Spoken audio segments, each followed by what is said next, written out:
내연적 나르시시스트라고 부르는 유형은 겉으로 봤을 때는 굉장히 내성적이고 수줍은 듯이 보일 수 있어요. 그리고 심지어는 겸손한 듯한 모습도 초반에 좀 보일 수 있거든요. 본인한테 관심이 쏠리고 주목받는 상황도 막 굉장히 불편해하고 싫어하는 것처럼 보여요. 그렇지만 내면에는 이런 관심을 되게 갈구하는 측면이 있어요.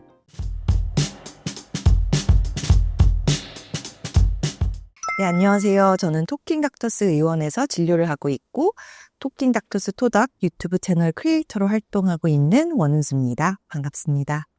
외현적 나르시시스트와 내현적 나르시시스트의 공통점과 차이점이 어떻게 되나요? 네, 그래서 이제 용어가 뭐 외현적 나르시시스트, 과대형 나르시시스트 이렇게 동일하게 좀 사용되는 게 있고 내현적은 이제 취약형 나르시시스트 이렇게도 이제 용어가 불리우고 있는데 뭐 일단은 두 유형의 뿌리는 같아요. 똑같은 나르시시스트인 거죠.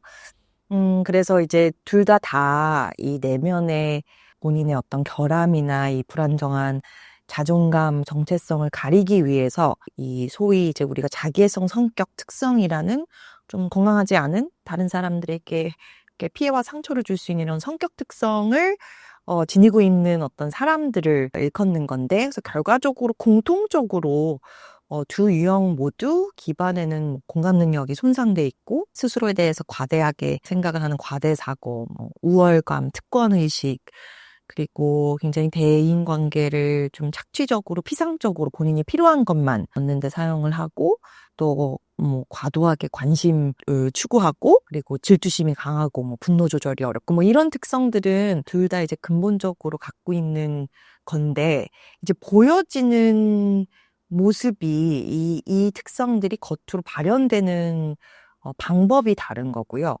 그거는 주로 실은 외적인 요소, 그 사람이 처해져 있는 이게 환경적인 요소에 의해서 그런 특성들이 어떻게 나타나는지는 좀 차이가 있습니다. 그래서 우선 과대형 나르시시스트들, 그 외현적 나르시시스트들이 이제 표면적으로 보일 수 있는 특성은 일단은 되게 자신감이 넘치고 자기 확신이 되게 강한 모습을 많이 보이고요. 그리고 명백하게 관심받고 싶고 칭찬받고 싶고 인정받고 싶은 게 이제 딱 드러나는 그런 스타일이고 정말 본인의 어떤 이런 좋지 않은 부분, 부족한 부분에 대해서 정말 인지가 없는 것처럼 전혀 이렇게 고려하지 않는 것처럼 보일 수가 있고 그리고 누군가가 당신 이런 게 좀 문제야 뭐 이런 식으로 지적을 하면 너가 뭔데 나한테 지적질이야 막 이러면서 대놓고 그 상대방을 무시하고 막 경멸하는 모습을 보일 수 있고 그리고 이런 특권의식이나 우월감이 그냥 드러나요. 그래서 특별 대접을 그냥 대놓고 좀 요구하는 그런 모습들이 있어요. 그래서 뭐 대화 안에서도 자기중심적으로 대화를 항상 이끌고 실제로는 다른 사람들의 성공이나 이런 것들을 질투하는 마음이 그러니까 나르시시스트들의 굉장히 공통적인 중요한 특성이 질투심이거든요. 그래서 질투를 해요. 근데 그 질투를 부럽다라고 나타나기보다는 저거 별거 아니야. 나는 나 맘만 먹으면 할 수 있어 하면서 좀 별거 아닌 걸로 다른 사람의 어떤 부러운 부분들은 좀 치부하는 그런 모습을 보일 수 있고 그리고 약간 다른 사람들한테 본인이 어떤 영향을 미치는지 정말 별로 고려하지 않고 별로 중요하게 생각하지 않는 그런 모습들을 좀 보일 수 있어요. 반면에 이 취약형 나르시시스트, 내연적 나르시시스트라고 부르는 유형은 겉으로 봤을 때는 굉장히 좀 내성적이고 수줍은 듯이 보일 수 있어요. 그리고 심지어는 좀 겸손한 듯한 모습도 초반에 좀 보일 수 있거든요.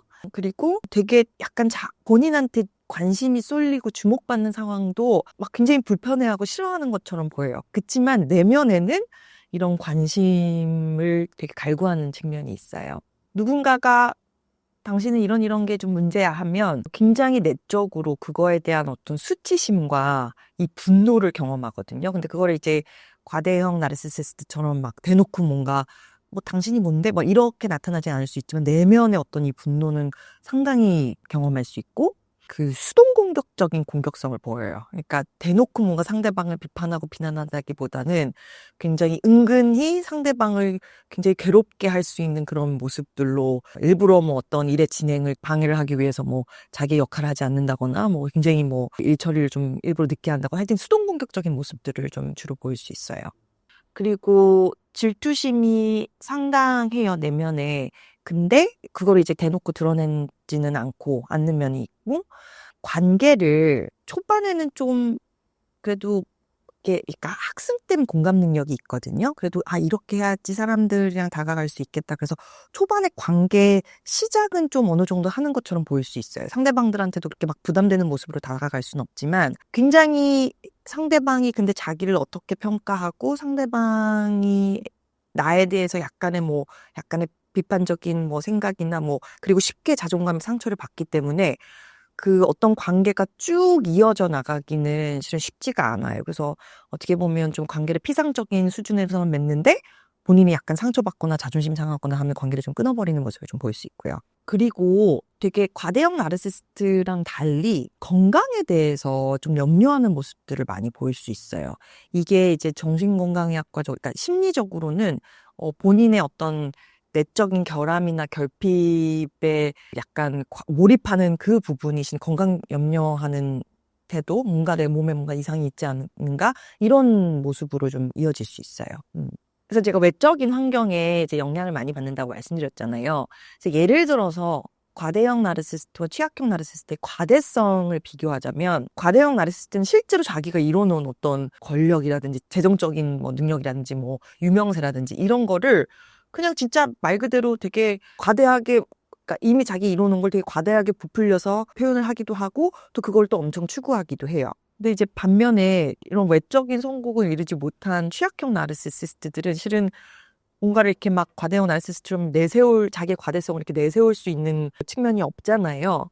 그렇기 때문에 이런 자기의 과대성이 실은 나는 정말로 잘난 사람인데 내가 잘 안 풀린 거는 나의 누구 탓, 내 환경 탓, 사회 탓, 이렇게 남을 탓하는 모습들로 주로 나타날 수 있고요. 그러니까 자기의 어떤 내가 뭔가를 이루지 못했을 때 그거를 나는 어떤 부분이 부족해서 하지 못했을까 이렇게 본인을 돌아보고 성찰한다기보다는 이게 뭔가 약간 본인이 피해자이기 때문에 안 된다는 그런 관점을 많이 유지를 하고 실질적인 성취 대신에 자기의 과대성을 어떻게 많이 보완하냐면 자기가 굉장히 크게 성공을 한 상황에 대한 약간 공상? 약간 상상? 이런 거에 되게 몰두하고 상상을 하면서 시간도 많이 보내고 좀 약간 실질적인 성공을 대체해서 이런 환상을 많이 품는 그런 경향을 좀 보일 수 있어요. 착취적인 특성도 똑같이 대인관계 안에서 착취적일 수 있는데 그 드러나는 양상이 이제 과대형 나르시시스트는 자기의 힘, 정말 실질적으로 갖고 있는 사회적인 힘을 악용을 해서 그 상대방이 자기가 원하는 걸 주게끔 압박을 가하고 만약 주지 않으면 보복적인 행동 정말 대놓고 하기도 하는데 이제 취약형 나르시시스트들 같은 경우에는 이제 약간 피해자 코스프레 하면서 상대방의 죄책감을 자극하면서 본인이 원하는 것을 얻어내려고 하는 경우가 있어요. 그러니까 내가 너를 위해서 얼마나 희생을 했는데 아니면 너가 떠나면 난 아무것도 없어. 이런 식으로 상대방의 어떤 동정심과 죄책감을 유발을 해서 본인이 원하는 것을 얻게끔 하는 어떤 착취적인 양상도 좀 그런 식으로 좀 다를 수가 있어요. 일부 되게 유명한 이 나르시즘에서 연구하는 정신 분석가분들 중에서는 이런 얘기를 했던 분들도 있어요. 그러니까 이 도덕적인 측면이 실은 이제 둘 다 이제 약간 본인 행동에 대한 인지가 없고 죄책감이나 이런 거 잘 못 느낀다고 하지만 이렇게 표면적인 어떤 도덕성이나 윤리적인 부분은 취약형 나르시시스트는 오히려 그거를 약간 표면적으로 강조하는 부분이 있다고. 나는 되게 규칙도 잘 지키고 이런 윤리적인 거나 도덕성을 되게 잘 지킨다. 이런 특성이 조금 과대형 나르시시스트보다는 두드러지게 있을 수 있다. 이렇게 주장하는 분석가분들도 계세요. 인간관계에서 볼 수 있는 내연적 나르시시스트의 특징이 있을까요? 그러니까 관계 안에서 아마도 이게 좀 취약형 나르시시스트들의 특성을 굉장히 잘 한 문장으로 정리를 하자면 관계 안에서 상대방에 대한 관심보다 상대방이 나를 어떻게 바라보는지에 대한 관심이 훨씬 많아요. 그게 아마 그 관계를 바라보는 취약형 나르시스트 관계를 바라보는 어떤 핵심적인 어떤 심리를 조금 정리하는 문장이 될 수 있을 것 같다는 생각이 들어서 얘기를 좀 드렸고요. 그리고 앞서 잠깐 언급드렸지만 공감 능력 자체가 되게 학습된 공감 능력이 과대형 나르시시스트보다 학습된 공감 능력을 많이 발휘하기도 하거든요. 그래서 취약형 나르시시스트들 같은 경우에는 다 일반화할 수는 없지만 대체적으로 과대형 나르시시스트보다는 조금 덜 매력적이고 그러니까 사람들이 이렇게 끌어당기는 어떤 힘이 좀 덜하다 보니까 실은 어느 정도 이 사회에서 요구되는 그런 행동을 보이지 않는 이상 완전히 고립될 수 있기 때문에 내가 어떻게 해야지 그래도 그나마 뭔가 관계를 형성될 수도 있겠다라는 거에 신경을 많이 쓰고 그래서 학습된 공감 능력을 발휘를 해요. 그래서 초반에는 심지어는 되게 저 사람 되게 겸손하고 되게 다른 사람 경청도 잘하고 되게 공감도 잘하고 이런 느낌을 줄 수 있는데 이제 조금만 더 관계에 이제 깊게 들어가다 보면 그 사람의 어떤 자기중심적이고 그 숨겨진 특권의식과 이런 게 좀 수면 위로 노출이 되죠. 앞서 말씀드렸지만 관계가 시작은 될 수 있어도 중간에 끊기는 경우가 많고 약간 상대방은 서로 되게 잘 맞고 되게 좋은 관계가 여기 새로운 관계가 피어난다라고 생각하는데 갑자기 상대방의 연락 두절. 왜 그랬을까? 그러니까 통상적으로 그렇게 크게 상처받거나 뭐 그러지 않은 행동에 대해서 좀 자기를 무시했다거나 이런 자존심이 상하는 그런 경험을 해서 관계를 좀 끊어버리는 경우도 좀 있을 수 있어요. 그리고 굉장히 다른 사람들의 어떤 자기를 평가하는 부분 이런 거에 민감하고 자기 칭찬을 하는지 살짝 뭐 안 좋은 점을 얘기하는지 그런 거 굉장히 예민하게 주시하는 부분이 있고요. 약간 그럴 수 있어요. 약간 우리가 보통 어떤 관계 시작을 위해서 되게 저 사람이랑 친해지고 싶다 하면 그냥 자연스럽게 그 사람한테 뭐 연락도 하고 뭐 그럴 수 있잖아요. 근데 상대방이 되게 그냥 자연스럽게 서로 연락을 주고받을 수 있는 상황인데 뭔가 되게 좀 내가 연락을 했는데 별로 답도 없고 그에 반응도 적절하지 않고 그러면 좀 왜 그러지 할 수 있잖아요. 근데 취약형 나르시스트들이 이렇게 적절하게 누군가가 나한테 뭔가 다가왔을 때 거기에 대한 반응을 적절하게 보이는 거를 조금 어려워할 수 있어요. 왜냐면 누군가가 나를 추구하는 느낌 자체, 나를 뭔가 갈구하는 느낌 자체를 굉장히 즐겨하고 내가 누군가를 추구하는 걸까? 조금 더 뭔가 자존심 상하게 받아들일 수 있어서 이렇게 좀 자연스러운 이 티키타카 이런 게 좀 안 되는 느낌을 좀 줄 수가 있어요. 한국에 많이 있는 나르시시스트의 유형은 어떤 유형이 많나요? 이 유형이 나뉘어서 한 사람이 한 유형만 있는 게 아니라 환경에 따라서 같은 사람이 과대형 나르시스트가 됐다가 취약형 나르시스트가 됐다가 왔다 갔다 할 수 있어요. 왜냐면 예를 들어 환경적으로 굉장히 잘 풀린 경우에는 이 과대형 나르시시스틱한 특성들이 막 나오다가 뭐 갑자기 환경적으로 안 풀렸을 때는 취약형 나르시스트가 나올 수 있고 이렇게 오갈 수가 있거든요. 그래서 어떤 국가별로 이거를 약간 우리나라에 어떤 유형이 많다라고 하는 것보다도 실은 이제 환경적인 여건에 따라서 그 비율이 나뉠 것 같아요. 그 얼마나 그 과대형 나르시시스트적인 특성을 드러낼 수 있는 정도의 환경적인 여건을 갖추고 있는 부류가 얼마나 많은가에 따라서 아니면 적은가에 따라서 그 과대형과 취약형의 어떤 비율이 나뉘지 않을까 이런 생각이 듭니다. 내현적 나르시시스트 피해 사례가 있으시다면 소개 부탁드립니다. 네, 그래서 실은 이제 약간 뭐 대표적으로 약간 종류별로 얘기를 드리자면 예를 들어 내연적 나르시스트 엄마가 있다. 근데 보통 우리가 이제 부모의 역할은 이제 자녀가 성인이 되면 또 성인으로서의 삶을 살면서 이제 독립할 수 있게 도와주는 게 부모님의 역할이잖아요. 이제 개별적인 개체로 그래서 성인이 돼서 자기 커리어를 쌓아나가고 애인을 만나거나 배우자를 만나고 또 결혼해서 아이들 낳을 수 있고 이런 독립적인 어떤 삶을 살 수 있게 옆에서 이게 지지해 주는 게 부모의 역할인데 이제 내연적 그 취약형 나르시스트 부모 같은 경우에는 이게 자녀의 어떤 독립에 대해서 상당히 좀 협조적이지 않을 수 있어요. 그래서 예를 들어서 어떤 경우에는 이렇게 자녀가 회사 생활을 하면서 뭐 이렇게 경제적인 어떤 활동을 시작을 했는데 당연히 우리가 이제 성인이 돼서 경제적인 활동을 시작하면서 여태까지 부모님한테 감사해서 진짜 용돈을 챙겨드리고 싶다. 이렇게는 당연히 이제 부모님께 이렇게 경제적인 지원을 해드릴 수 있는데 이제 그 정도 수준이 아닌 내가 너 때문에 여태까지 이만큼 고생하고 희생했으니 그 대가로 너가 나한테 이 정도는 줘야 돼.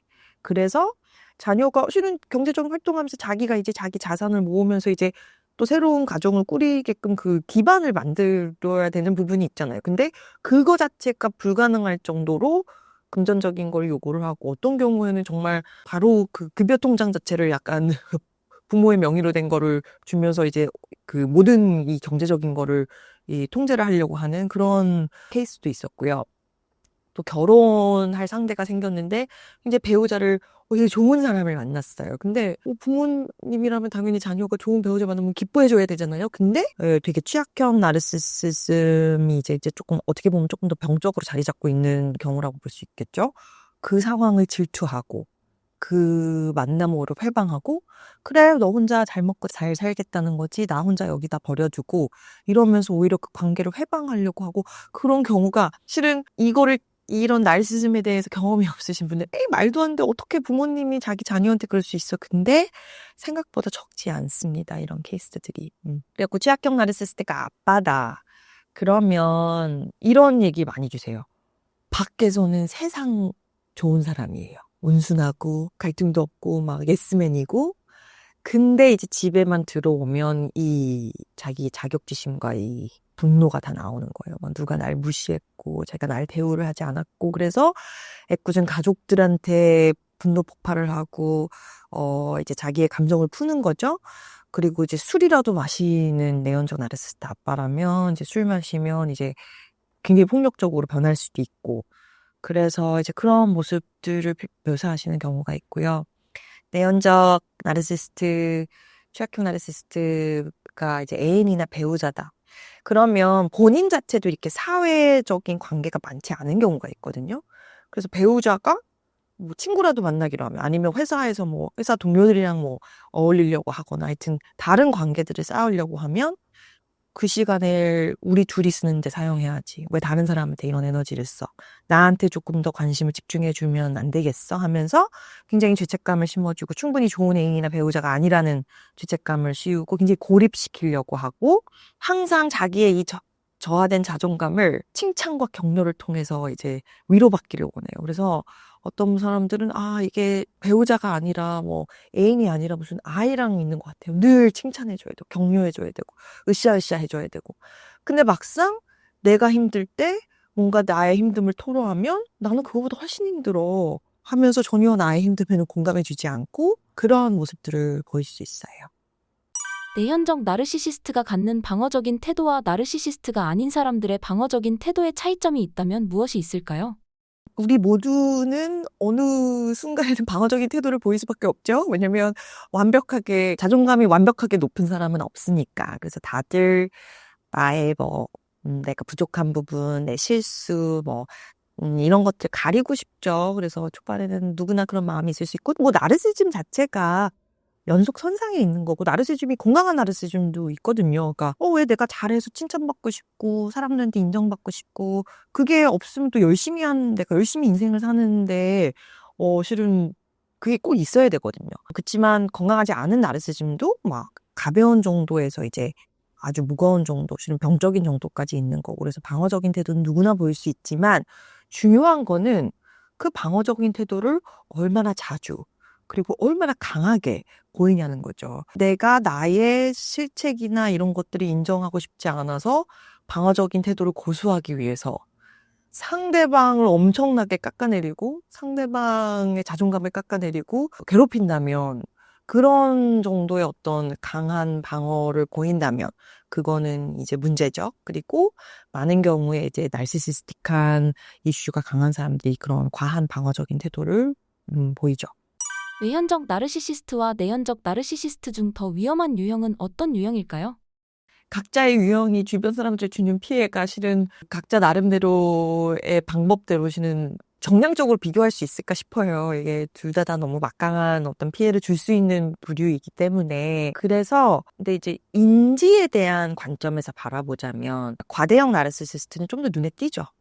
알아보기가 쉽고 그리고 뭔가 과대형 나르시시스트한테 피해를 보는 사람들은 확실하게 그 사람이 본인이 갖고 있는 파워로 나를 굉장히 조종하고 제압하고 억압하려는 거를 거의 피부로 느끼기 때문에 이 상황이 물론 저 사람보다 내가 좀 힘이 부족하다 이런 생각은 갖고 있을 수는 있겠지만 막 이 상황 자체를 실은 막 내 탓으로 돌리기보다는 이제 조금 더 명확하게 이제 상황이 보일 수 있는데 근데 실은 과대형 나르시시스트들도 굉장히 상대방을 깎아내리고 이런 너가 문제야라는 가스라이팅을 많이 하기 때문에 실은 그거를 또 혼란스러워하는 분들도 있어요. 그래서 반드시 과대형 나르시시스트 앞에서 인지가 잘생긴다 이런 얘기는 아니지만 취약형 나르시시스트와는 실은 그 사람에 대한 인지가 생기기가 좀 훨씬 더 어려운 부분이 있어요. 그래서 되게 오랜 기간 알고 지내도 이 사람이 어떤 이런 나르시즘의 문제다라는 걸 인지하는 데까지 좀 시간이 오래 걸리는 경우도 있고, 워낙에 이 취약형 나르시시스트들이 상대방을 조종하는 수단 중에 그 가장 강렬한 수단이 상대방으로 하여금 죄책감을 느끼게 하는 거잖아요. 그러니까 그 상대방은 관계 안에서의 문제가 본인의 이슈라는 생각을 조금 더 하게 되는 측면이 있을 수 있겠죠. 그런 측면에서 봤을 때 그 인지가 조금 더 취약형 나르시스트가 어려울 수도 있겠다. 그치만 글쎄요, 피해는 두 유형 다 주변 사람들한테 많이 줄 수 있을 것 같습니다.